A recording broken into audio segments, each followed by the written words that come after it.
Dear medicos, welcome to my YouTube channel Indian Anatomist. Today's topic is femoral triangle. What is femoral triangle? Femoral triangle is a triangular shaped intramuscular space present in front of the upper one-third of the anterior thigh and is situated just below the inguinal ligament. But before discussing the femoral triangle, first know about the inguinal ligament. Please see the illustration. The ASIS represent the anterior superior iliac spine of iliac crest of the hip bone, and PT is pubic tubercle of the pubic bone. Inguinal ligament, also known as Bowpert's or groin ligament, is formed by the aponeurosis of external oblique abdominis muscle. It extends from the anterior superior iliac spine laterally to the pubic tubercle medially. Now I am coming back to the femoral triangle. What are the boundaries of the femoral triangle? Laterally, it is bounded by the medial border of the muscle sartorius. Medially by medial border of the adductor longus muscle. Its base is formed by the inguinal ligament and its apex is formed by meeting point of medial and lateral boundaries. Apart from boundaries, the femoral triangle also has roof and floor structures. The roof of the femoral triangle is formed by the skin, superficial fascia and deep fascia. The superficial fascia of this triangle contains the following structures. Number 1. Superficial inguinal group of lymph nodes. 2. Femoral branch of genitofemoral nerve. 3. Terminal cutaneous branches of the ilioinguinal nerve. 4. Superficial branches of femoral artery and accompanying veins. Finally, number 5 is upper part of the great saphenous vein. Next is floor. Floor of the femoral triangle is formed principally by muscles. From lateral to medial are iliacus, psoas major, pectineus and adductor longus muscle. Students, please note that the adductor longus forms both the medial boundary and the floor muscle. Now what are the contents of the femoral triangle? Here I enumerate the structures of the femoral triangle contents from lateral to medial are: number 1. Femoral nerve and its branches. Number 2. Femoral artery and its branches. Number 3. Femoral vein and its tributaries. Number 4. Deep inguinal group of lymph nodes. 5. Femoral branch of genitofemoral nerve. And finally 6 is lateral cutaneous nerve of thigh. Dear students, I am going to rearrange the contents of femoral triangle after few minutes by explaining the following things.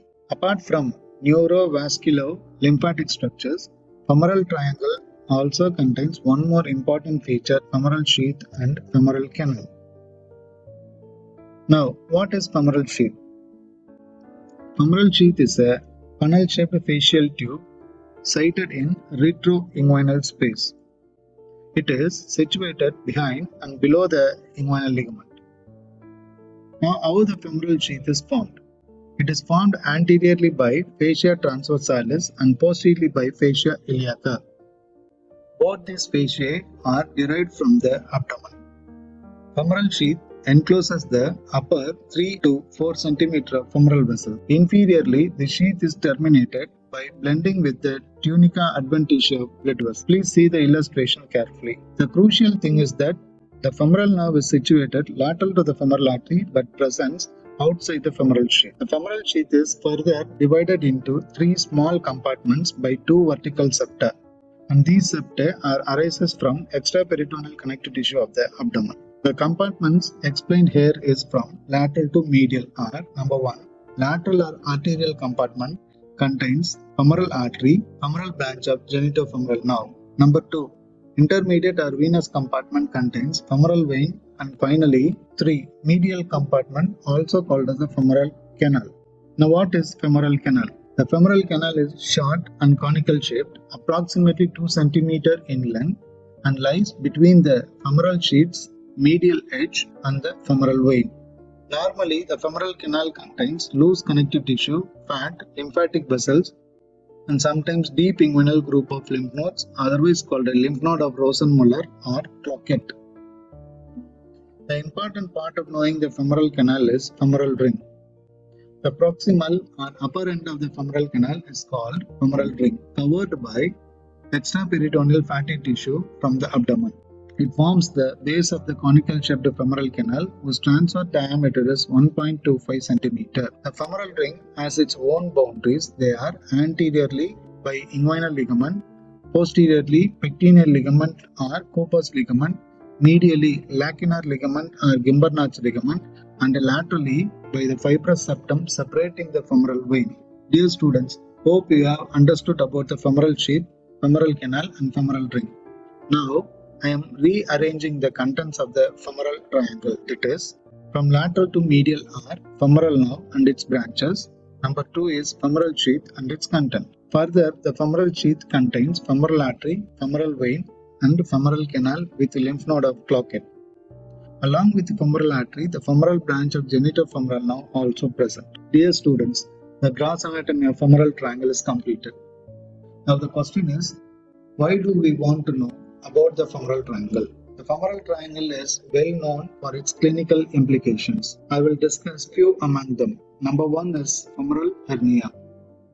Femoral hernia is more common in females than males due to wider pelvis and small caliber blood vessels.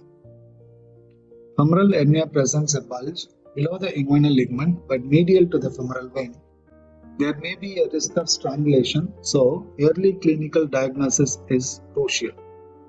What may be the cause of femoral hernia?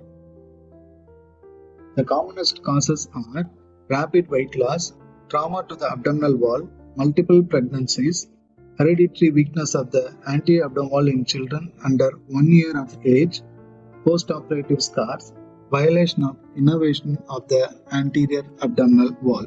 Number 2 clinical anatomy is vascular access. The femoral artery is a key site for catheterization. For example, the femoral artery is incised to insert the catheter during angiography or coronary interventions. Next is femoral vein access. The femoral vein is often used for central venous catheter placement. The third clinical anatomy is lymphadenopathy of lower limb.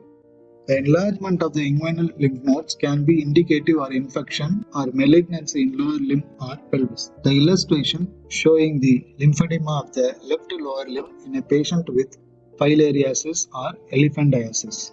The fourth one is infections or abscess in the femoral triangle. This is due to infection or inflammation of this region or lower limb or external genital region. Last but not the least, the fifth one is meralgia paresthetica. In this clinical condition, compression of the lateral cutaneous nerve of thigh occurs as it passes through the inguinal ligament.